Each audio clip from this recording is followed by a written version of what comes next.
Et là, on se retrouve à la scène sur la musique de Titanic,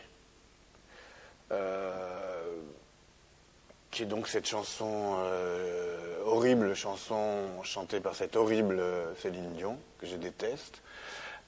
Mais la scène m'intéressait parce que j'avais lu dans le journal que 17 millions de spectateurs en France avaient vu ce film. En France? Oui, en France. Donc t'imagines au niveau mondial.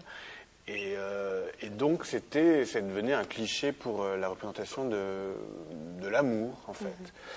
Et dès que je l'ai fait, je me suis aperçu que c'était très intéressant, quand on voit les images, justement, c'était ce rapport des spectateurs que sont ces gens qui sont en train de le faire. Ce rapport à deux icônes qui sont Leonardo DiCaprio et Kate Winslet, si je ne me trompe pas. Et donc, on voit bien qu'encore là, une faillite, parce qu'ils sont quand même beaucoup moins... Sexy. Tu m'ôtes le mot de la bouche.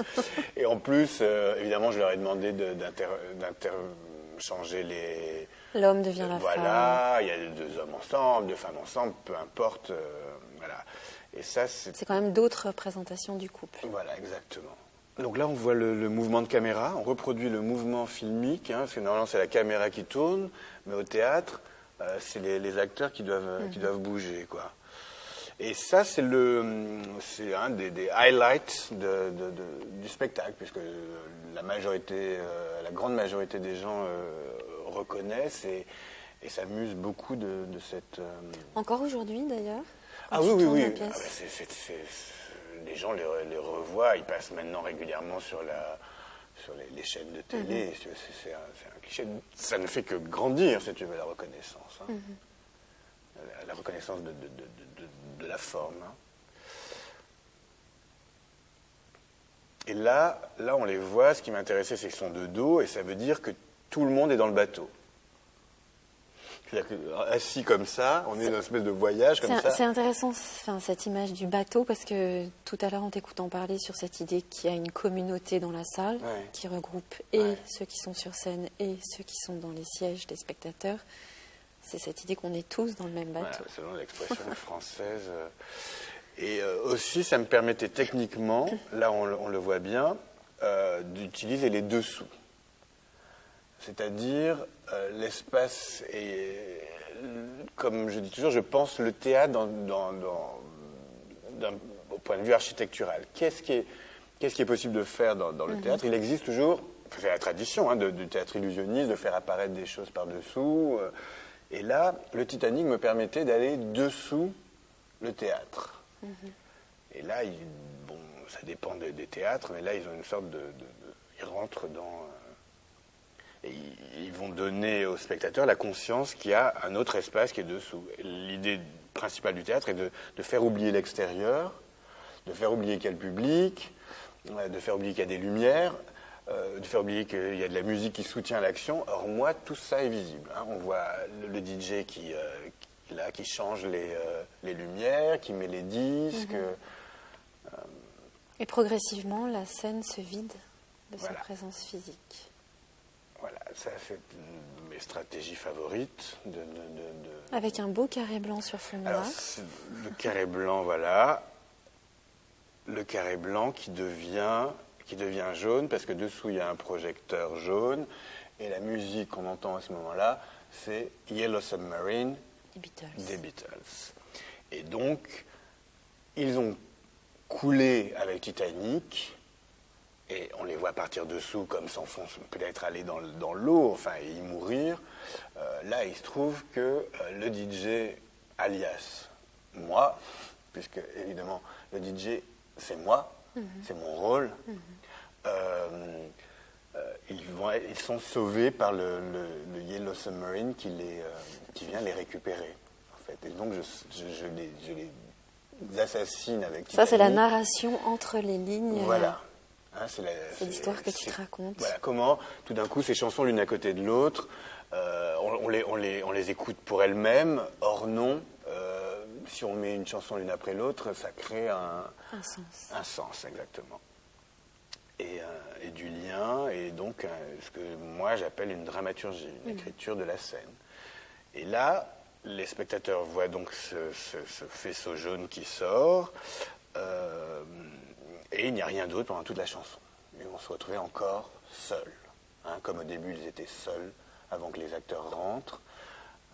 Là, rebelote, je fais disparaître les acteurs, un peu de musique, un peu de sens pour montrer que c'est pas gratuit, que c'est pas pour rien. Mais ils vont se retrouver 3 minutes sans quoi que ce soit. Hein. Là, on retrouve ce temps qui est donné au spectateur tout au long du spectacle. Enfin, on le retrouve.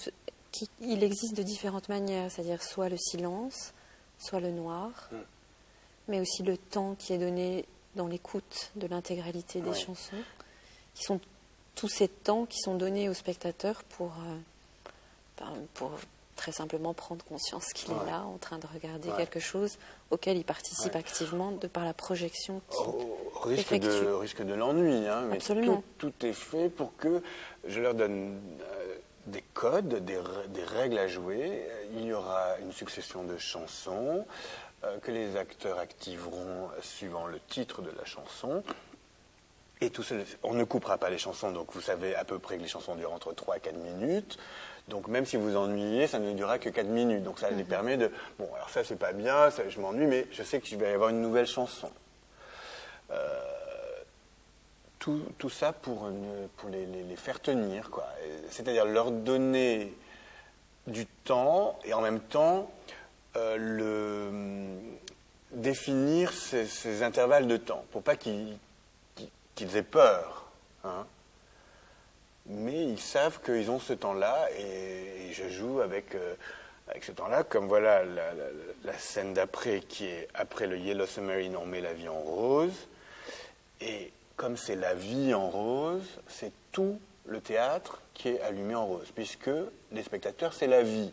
La scène, c'est la fiction. Hein. Le spectateur, c'est le réel, et la scène, c'est la fiction. Donc là, les projecteurs roses, avec la chanson de Edith Piaf, éclairent le public qui s'éclaire et qui évidemment, nous on l'a dit déjà, le sujet principal de la pièce. Là, ils se voient et c'est merveilleux de les voir dans un théâtre comme ça où ils peuvent justement se voir eux-mêmes, puisque ce théâtre-là, hein, classique, sont faits pour ça. Hein. Les loges, on voit on se salue d'une loge à l'autre, du parterre au balcon. Et là, les réactions sont... des gens sont... Donc quand il me prend dans ses bras, je vois la vie en rose. Donc, par exemple, à Singapour, dernièrement, il y a un jeune homme qui s'est jeté sur sa fiancée, visiblement. Il était au 2e, 3e rang, donc tout le public derrière l'a vu, et il s'est jeté sur elle, et elle a pris comme ça, en l'embrassant goulûment. Et c'était très sympathique pour moi. Enfin, je veux dire, il performait la chanson. C'est ça. Hein. Et souvent, plein de spectateurs le font, enfin, s'embrassent ou s'étreignent comme ça. Et évidemment, ça me ravit au plus haut point. Tu crées les conditions de cette possibilité-là. Voilà. Et ils le performent, ils le comprennent et l'activent. Voilà. Cette possibilité-là. Ça, c'est la vie en rose. Alors donc, moi, ça m'amuse, ces scènes un peu wilsoniennes, disons, si les amateurs de théâtre, ces aplats de couleurs qui sont très faits par Bob Wilson, ça, je les cite un peu. Et je pense aussi que c'est pour ça que les gens les acceptent aussi, parce que ça a déjà été vu. Donc toujours cette histoire du spectacle. Hein, la danse classique, bon, le cinéma, on l'a vu avec... et là même, pourquoi pas, une légère référence à un maître du... Mais il y a d'autres références, enfin, je crois, hein, dans le show, et notamment aux arts visuels. Enfin, c'est une scène qui va venir un peu plus tard. Absolument. On y reviendra peut-être. Elle va arriver là, puisque après l'Avion Rose, le DJ va mettre la chanson de John Lennon intitulée Imagine. Et là, il va baisser la lumière rose qui reste et va ainsi plonger, encore une fois, l'intégralité du théâtre dans le noir. Et là, nous allons rester 3 minutes de plus. Face à nous-mêmes. Voilà. Face à nous-mêmes, parce qu'au début, quand on est dans le noir de tunnel, ils ont encore un désir. Mais à ce moment de la représentation, qui est pratiquement, on approche les 1 heure de spectacle, cette chose-là a été dynamitée par toutes les scènes précédentes, et ils comprennent que là, il y a un autre enjeu qui est cette solitude, cet isolement. Il n'y a plus de représentation, donc qu'est-ce qui reste? Ah non, parce que, voilà, on va aller encore plus loin, parce qu'après, il va y avoir la... Alors voilà, tiens, là c'est intéressant. Imagine, on voit légèrement sur l'écran, et voilà d'autres qui s'allument, des briquets. Le public... qui là, cette fois-ci, sont les codes empruntés au concert de rock. Exactement. Exactement. Et là, on le voit très bien, ça s'allume, et il y en a un qui a l'idée, et hop, ça se propage, et on se retrouve dans un concert de rock, avec la balade. La balade, et là, on allume, on est tous ensemble, cette espèce de communion à travers la lumière. Alors bon, maintenant il n'y a plus de briquets, puisque les gens fument moins dans certains pays, donc on allume son téléphone portable. Les nouvelles technologies ont changé l'expression de la communauté. Pas encore très bien compris comment, mais pourquoi, mais ça fait lumière, je suis là, je suis une petite lumière, et si toutes ces petites lumières s'allument, elles sont les mêmes, et nous sommes ensemble. C'est exactement ça. Et ça se balade. Donc moi, j'étais quand même très, très triste par cette interprétation, puisque moi, j'essaie de me tenir au spectacle de danse, élargi au spectacle de théâtre, où normalement on ne fait jamais ça dans un théâtre, on fait ça dans mais c'est ça qui est intéressant, je trouve, c'est cette extrême rigueur, d'une certaine manière, dans la construction, et cette volonté d'évacuer tout ce qui serait extérieur à la représentation théâtrale et ne travailler qu'avec ces éléments, mais de continuellement voir surgir une dimension, enfin tu parlais de solitude, une dimension tragique, et d'être dans la tragédie aussi de ce moment de la représentation théâtrale. Et c'est assez intéressant de voir comment un procédé artistique qui est de chercher le degré zéro finalement de l'écriture scénique, et de voir continuellement, dans tous les spectacles, je trouve, surgir une dimension vivante et humaine extrêmement forte, et qui vient défaire un peu cette critique parfois, à mon avis,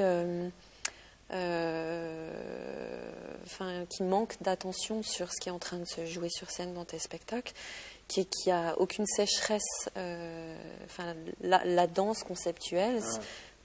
Oui, peut-être, mais sans dimension sèche de ce que pourrait être le cliché de l'art conceptuel. Oui, tu as tout à fait raison, mais c'est pour ça qu'au théâtre, on ne peut pas être purement conceptuel. C'est impossible. Il y a si je faisais un travail véritablement conceptuel, je ferais des documents, je prendrais des photos et je montrerais des films de mon travail.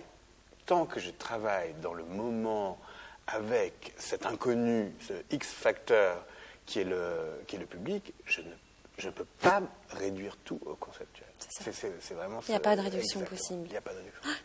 Donc il ne peut pas y avoir de danse conceptuelle. Enfin, il ne peut pas y avoir il peut y avoir des procédés, une pensée comme ça, mais le spectacle lui-même, et c'est ça moi qui m'intéresse, c'est-à-dire c'est ce qu'on appelle le performatif, ce qui se passe dans le théâtre ce soir-là, ne peut pas être réduit à ça. Et du fait du public, mais aussi du fait des acteurs. Enfin, moi, je me souviens... Oui, absolument. Je me souviens avoir vu une représentation de Non donné par l'auteur, où l'aspirateur tombe en panne, et où forcément il y a une dimension vivante de la représentation qui est inéluctable. Elle est là et il faut faire avec. Exactement, et c'est pour ça aussi que moi je peux faire ces tournées sans fin, parce que il se passe toujours quelque chose, si tu veux. Il se passe toujours quelque chose chaque soir, une interprétation diffère, et tout change, hein, et j'attends ça avec impatience, évidemment, que tout soit malmené ou... je suis tout à fait d'accord avec ça. C'est ce vivant et ce performatif. On est dans l'instant, les choses ont beau avoir été décidées, ne seraient qu'une trace, hein, comme cette histoire conceptuelle, qu'une idée. Non, ça ne peut pas être qu'une idée.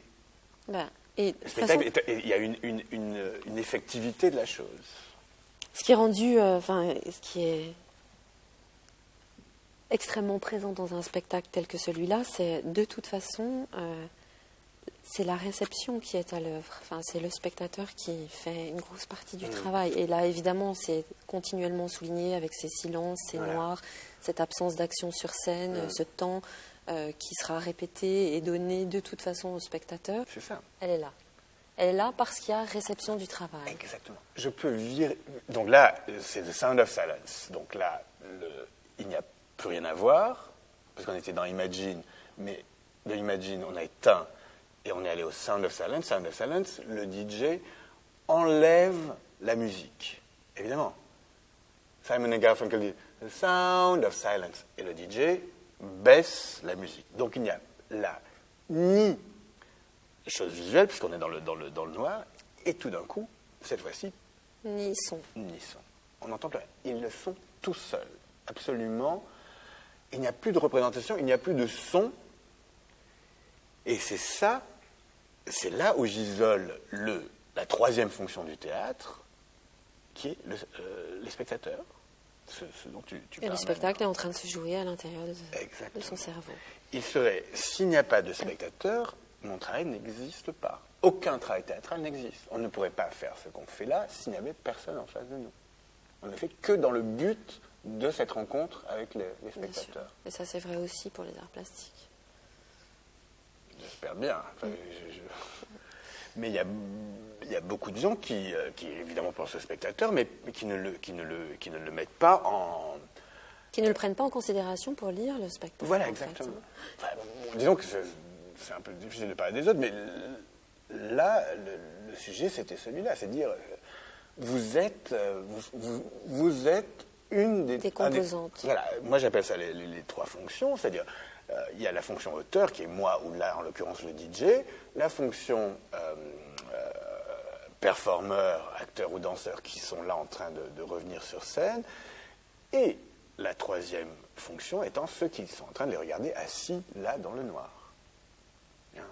Et d'ailleurs, la scène qui est en train de se mettre en place, là. Donc là, c'est la chanson qui s'appelle de Police, qui s'appelle Every Breath You Take, I'll Be Watching You. Chaque respiration que tu vas avoir, je te regarderai. Et donc, tous les acteurs reviennent sur scène, un par un, comme ça, se mettent en avant-scène et observent le public. C'est-à-dire que là, il y a un retournement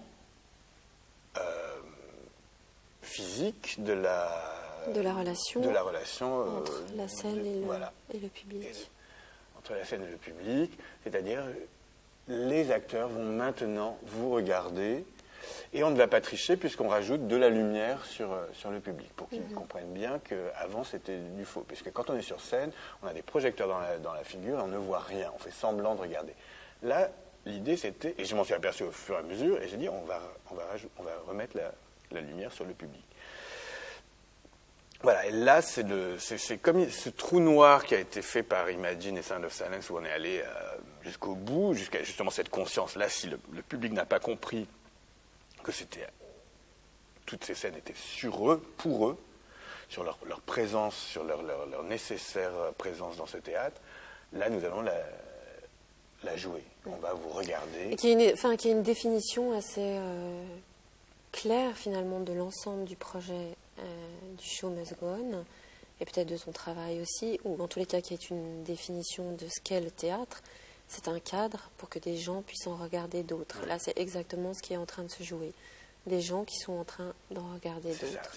Ce n'est que ça au bout du compte. Moi, je pense qu'il n'y a que ça, et de regarder, et je dis même, moi, de regarder le visage d'un autre être humain. Ça me semble être la chose la plus complexe du monde. C'est pour ça que j'ai peu de décors, pas de costumes, j'ai peu de décors, j'ai rien comme décor, parce que je préfère engager de nouveaux acteurs, vu mon budget, plutôt que de construire un décor. Pour moi, ça sera toujours plus riche et complexe un visage humain à regarder qu'un superbe décor magnifique, extraordinaire. Mais finalement pas vivant ni... Tout à l'heure, on parlait de certaines références. Tu citais Bob Wilson, tu citais le ballet.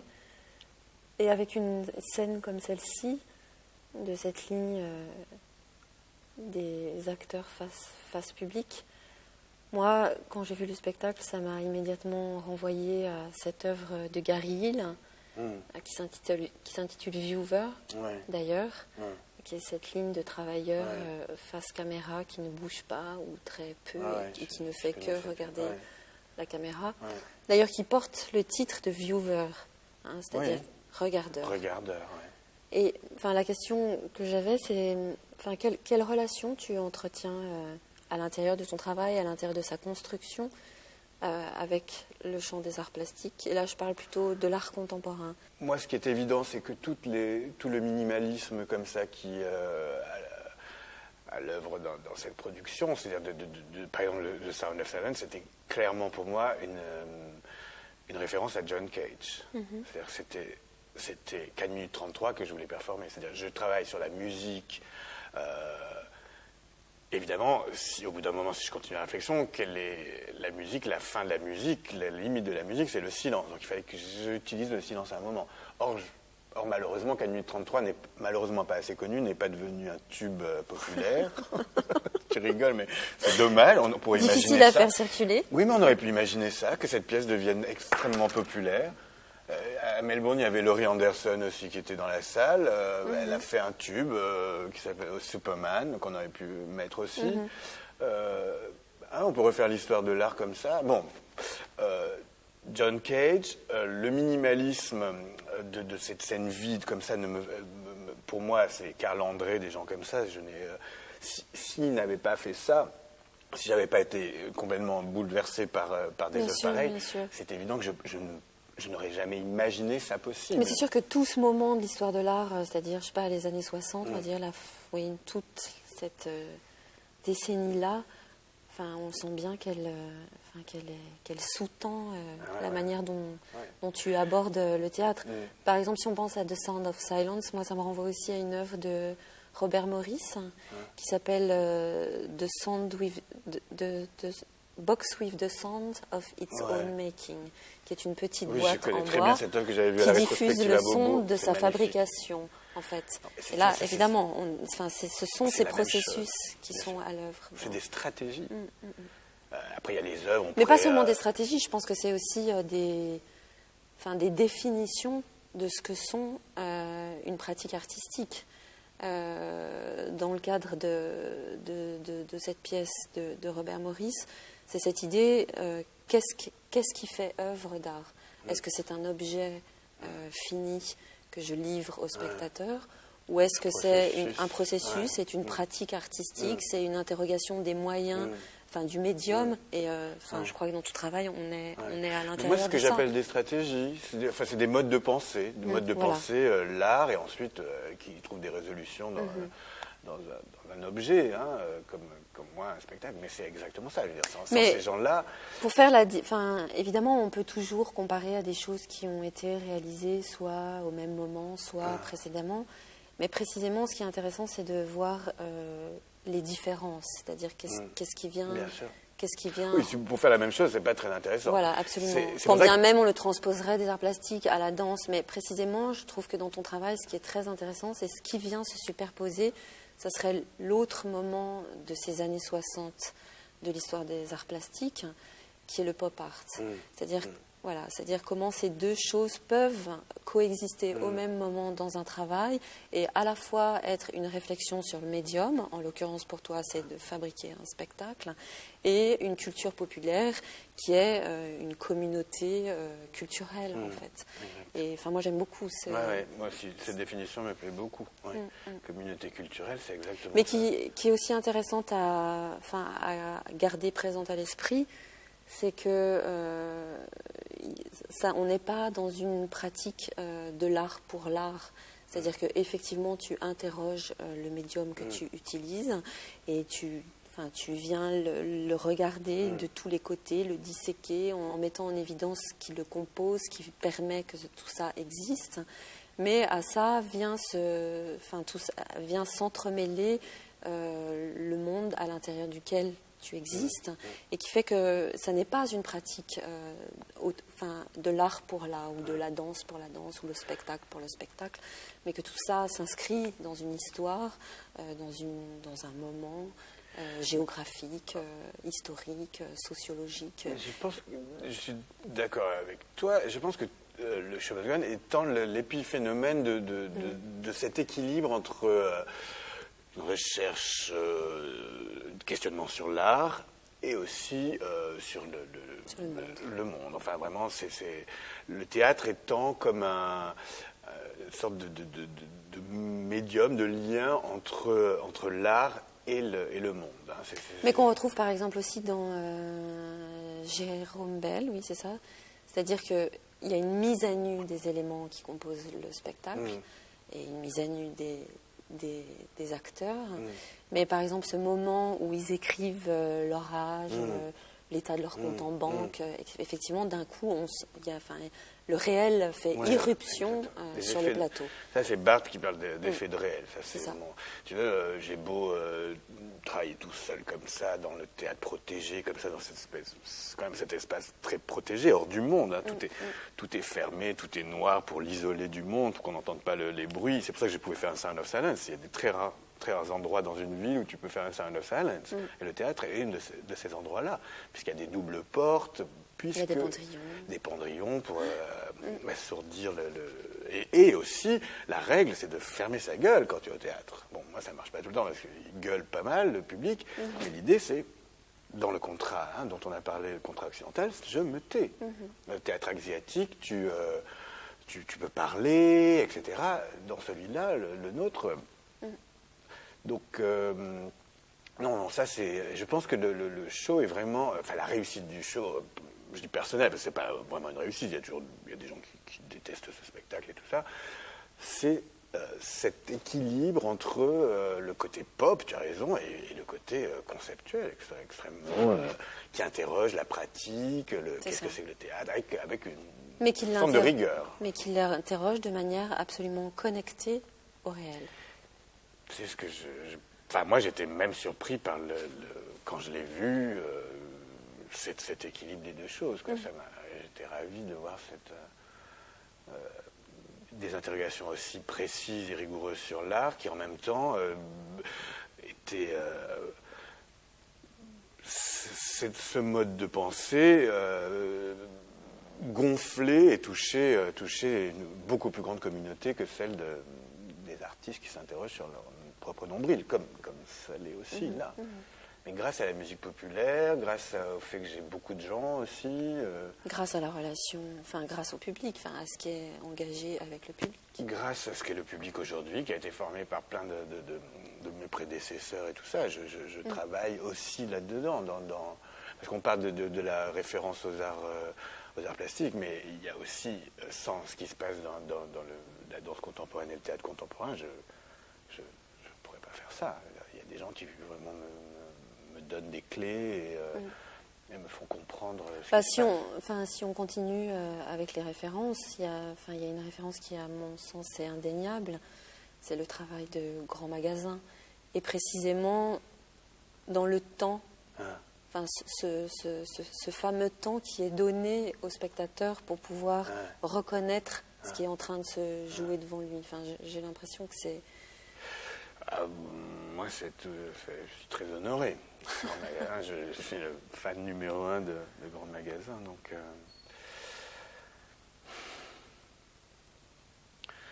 là, c'est la scène finale des Walkman, où tout le monde écoute sa propre chanson, seul. Donc ce contact avec le public dans ce face-à-face où ils étaient en ligne devant eux n'a pas fonctionné. Parce que là, pour le coup, il n'y a pas de... Bizarrement, personne ne monte sur scène à ce moment-là. Et moi, je ne voulais pas faire un théâtre du tout... je voulais pas faire du tout un théâtre participatif où les acteurs descendraient dans la salle, feraient ça... Bon, enfin, mais il ne s'est rien passé dans ce face-à-face de I'll Be Watching You et I Want Your Sex, parce qu'il y a 2 chansons, I'll Be Watching You, I Want Your Sex. Donc ça, ah oui, on n'a pas parlé de ça quand même. Je vais faire une petite pause parce qu'on n'a pas parlé du côté...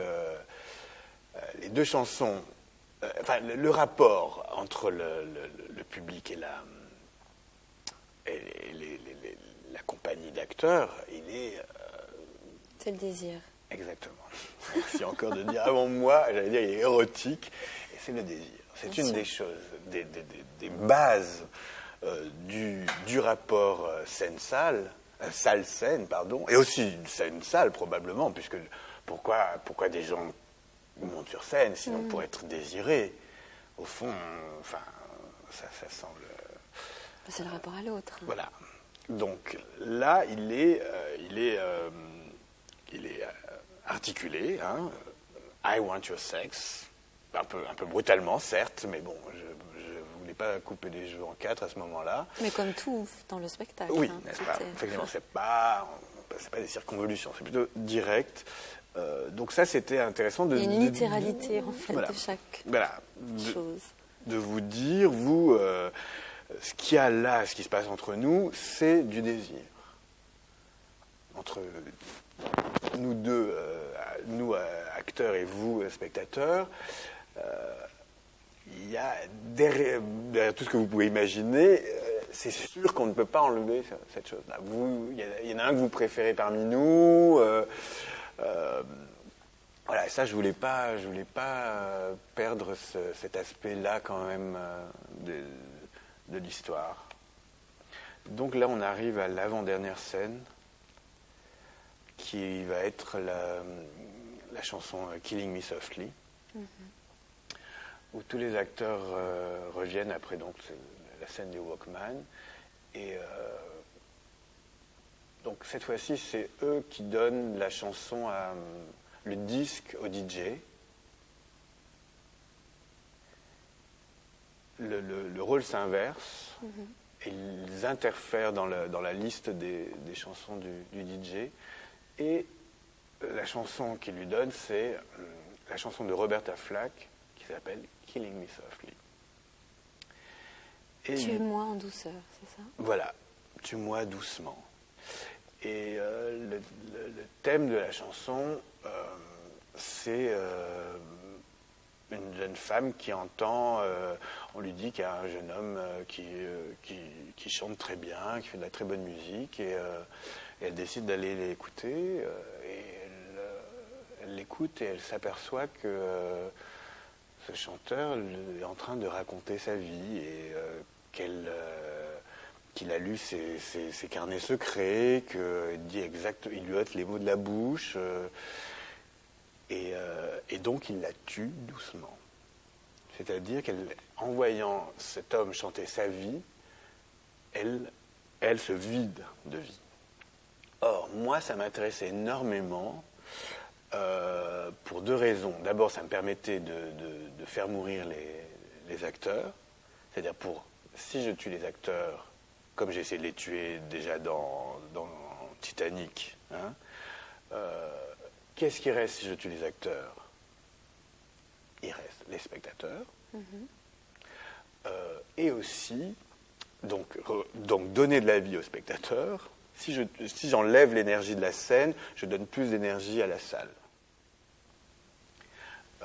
Il y a un équilibre. Hein. Dans un théâtre, il y a un équilibre entre la scène, et en général, la scène essaie d'être très très forte pour que les spectateurs soient comme ça, soient aspirés sur scène. Or, moi, dans ce spectacle et dans d'autres spectacles, une des stratégies, c'est de vider l'énergie de la scène pour en... Parce qu'elle doit partir. Comme on dit, rien ne se perd, tout se transforme. Hein. Donc si cette énergie se diminue, elle doit passer quelque part. Et elle passe dans le public. Voilà. Et donc cette force, j'essaie mentale, malheureusement ça a déjà souvent été des forces physiques qui ont été employées. Les gens, sentant ça, sont levés, on demande d'être remboursés, ou sont partis, ou sont montés sur scène. Moi, ce qui m'intéressait, c'était cette force mentale ou psychique ou de réflexion. Voilà. Et donc là, je les tue doucement. Et aussi, la chanson, ce qu'elle raconte, c'est la vérité. C'est-à-dire, quand je suis au théâtre, quand je suis devant une œuvre d'art, ça me prend ma vie. À la place de vivre ma vie, à la place, par exemple, de danser sur David Bowie, je les regarde danser sur David Bowie. Je me vide. Je suis passif. Je délègue. Je suis face à une représentation. Donc, je regarde quelque chose et moi, je ne suis plus que regardeur et pas actif. Et donc ça, c'était une sorte de... C'est intéressant, hein, je confie ma responsabilité, en fait. Totalement. Je me décharge de ma responsabilité. C'est pour ça qu'on vient tranquillement. C'est pour ça que moi j'adore aller au théâtre, parce que même si ça m'ennuie, après je m'en fous, je suis là, je suis tranquille, tout est fait, j'ai pas le droit de téléphoner, j'ai pas le droit d'ouvrir un livre, de toute façon je peux pas parce qu'il n'y a pas de lumière. Mais c'est aussi de demander à l'autre et à ce qui se joue devant nous, que ce soit l'art, le cinéma ou la scène, de penser pour nous aussi. Exactement. Hein, et d'être plus fort que nous, c'est-à-dire vraiment de confier la responsabilité à ce qui se joue devant moi. Voilà, donc là, ce que je voulais leur dire, c'était, écoutez, nous, on va mourir à votre place. Enfin, pour que vous ayez plus de vie et de choses comme ça, nous, on va... C'est aussi une manière en termes, encore une fois, de conception de ce que serait l'art et un travail artistique, de dire non à ce type de contrat-là. Non, mon rôle n'est pas celui-là. Mon rôle n'est pas de penser pour vous, mon rôle n'est pas de proposer des solutions pour vous. Mon rôle est simplement de considérer le monde et peut-être de le mettre en débat avec vous. Exactement. Donc, et chacun de réfléchir en même temps, Absolument. Durant le spectacle, à cette histoire-là. Et donc voilà, c'est pour ça que cette chanson qui me servait pour deux raisons, quoi. Et puis pour terminer, quoi de plus beau que de mourir. Puisque l'horizon, comme disait Christophe Babelet, l'horizon de chacun. Non, et surtout du théâtre, c'est la mort. Mais tu as raison, de chacun, c'est la mort, évidemment. Ça, c'est le sujet que tout le monde doit l'étudier, parce que personne n'y échappera. Et si on revient à cette idée que le théâtre, c'est un cadre pour que des gens regardent d'autres gens, c'est aussi pour qu'on se regarde mourir. Oui, c'est pour se préparer à cette chose qui va être très très importante, comment on va finir, quoi. Et donc là, la proposition est une mort très très douce et très belle, et avec cette chanson magnifique et d'une tristesse infinie. Ça nous permet de répéter notre propre vie, de se préparer, hein, de se préparer à ça. Et là, ressurgit ce que j'évoquais tout à l'heure, qui est cette dimension tragique, en fait. On peut bien être dans un travail conceptuel, ou en tous les cas qui interroge, qui s'interroge, une démarche réflexive. Ça n'est pas que ça, ou en tous les cas c'est ça, mais ça comprend aussi la condition humaine. De sa nature même, de théâtre. J'ai travaillé avec des êtres humains, c'est le matériel, je ne peux pas éviter ce genre de... Je pense que c'est pour ça. Je pense que c'est pour ça qui fait la différence entre l'aspect conceptuel, par exemple, de l'art, la possibilité purement conceptuelle de l'art plastique, qui sont des objets qui peuvent être des photos et du crayon sur du papier, et la pratique théâtre qui est humaine. En tout cas, moi, c'est ce qui m'intéresse. Je redis encore une fois, je préfère n'avoir aucun décor et avoir 5 acteurs en plus. Voilà, et je termine, parce que c'est quand même que du théâtre, et donc, voilà, et on va pas croire, voilà, il ressuscite parce que c'est du théâtre, et à la fin, l'acteur qui est mort, Hamlet, vient récupérer les applaudissements à la fin. Donc il se relève, et heureusement d'ailleurs, parce que s'il était mort, ça serait un autre problème qu'on aurait au théâtre. Donc la dernière chanson est évidemment The Show Must Go On, qui était le programme, c'était le titre, et c'est la dernière. Et, qui est interprétée par les... Enfin, c'est une chanson des Queen. Voilà, donc il y a aussi tout un jeu sur le Freddie Mercury, qui est lui-même mort du sida et tout ça, qui est pour moi quand même assez important, cette histoire. Probablement, inconsciemment, ça a dû jouer. Mais surtout, ce qui était très intéressant, c'était que ça permettait de terminer, de les faire revivre, puisqu'il faut qu'ils se relèvent pour saluer, et que ça s'appelle The Show Must Go On, et que c'est notre dernière scène, et c'est une scène de salut. C'est-à-dire, The Show Must Go On, c'est à vous de le faire continuer. Nous, on a terminé. Nous, c'est nos saluts. Vous applaudissez, vous sortez du théâtre, mais c'est à vous de continuer à réfléchir, je ne sais pas, de faire... À performer votre vie. Ouais. À rendre intense. L'art sert à rendre la vie plus intéressante que l'art. Filio. Ouais. Là, il y a des gens qui se lèvent et qui veulent partir.